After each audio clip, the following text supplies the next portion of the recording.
വൃശ്ചികക്കൂറുകാരെ സംബന്ധിച്ച് വിശാഖത്തിന്റെ കാൽഭാഗവും അനിഴവും തൃക്കേട്ടയും കൂടുന്ന ഭാഗമാണ് വൃശ്ചികം. അപ്പൊ വൃശ്ചിക രാശിക്കാരെ സംബന്ധിച്ച് അവർക്ക് 5-ലാണ് ശനി വന്ന് നിൽക്കുന്നത്. 5-ാം ഭാവത്തിലേക്ക് ശനീശ്വരൻ. അപ്പൊ അവരെ കണ്ടകശനിയുടെ കാലഘട്ടം കഴിഞ്ഞു 5-ലേക്ക്.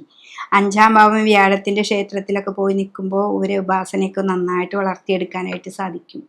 പിന്നെ 5 നമ്മുടെ സന്താനങ്ങളുടെ ഭാവമാണ്. സന്താനങ്ങൾക്ക് പുറത്തേക്ക് പോകാനോ അല്ലെങ്കിൽ ഓരോ വിവാഹ കാര്യങ്ങൾക്കോ സാമ്പത്തികമായിട്ട് നമ്മൾ ബാങ്ക് അങ്ങനെയുള്ള കാര്യങ്ങളിൽ ലോണോ അങ്ങനെയൊക്കെ പോയി കഴിഞ്ഞാൽ പെട്ടെന്ന് തന്നെ അത് കിട്ടാനൊക്കെ ഒരു ഭാഗ്യമുള്ള ഒരു ഭാവമാണ് 5.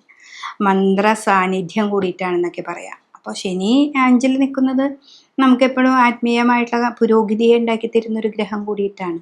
അപ്പം അതുകൊണ്ട് തന്നെ 4-ാം ഭാവത്തിൽ നിന്നിരുന്ന ശനീശ്വരൻ ഇപ്പോൾ 5-ലേക്ക് പോകുമ്പോൾ അത്രയും നാളുണ്ടായിരുന്ന കഷ്ടങ്ങളും നഷ്ടങ്ങളൊക്കെ നമ്മൾ മാറ്റിക്കൊണ്ട് നമുക്ക് മുന്നോട്ട് പോകാനുള്ള അവസരമാണ്. അപ്പം 4-ൽ നിൽക്കുമ്പോൾ ചിലപ്പോൾ നമുക്ക് വീട് പണിയാം, സ്ഥലം മേടിക്കാം, പിന്നെ വീടിനോട് കൂടിയിട്ടുള്ള ഇങ്ങനെ അതിൻ്റെ റിപ്പയർ പണികളൊക്കെ നടത്തിയിട്ടുണ്ടാവാം.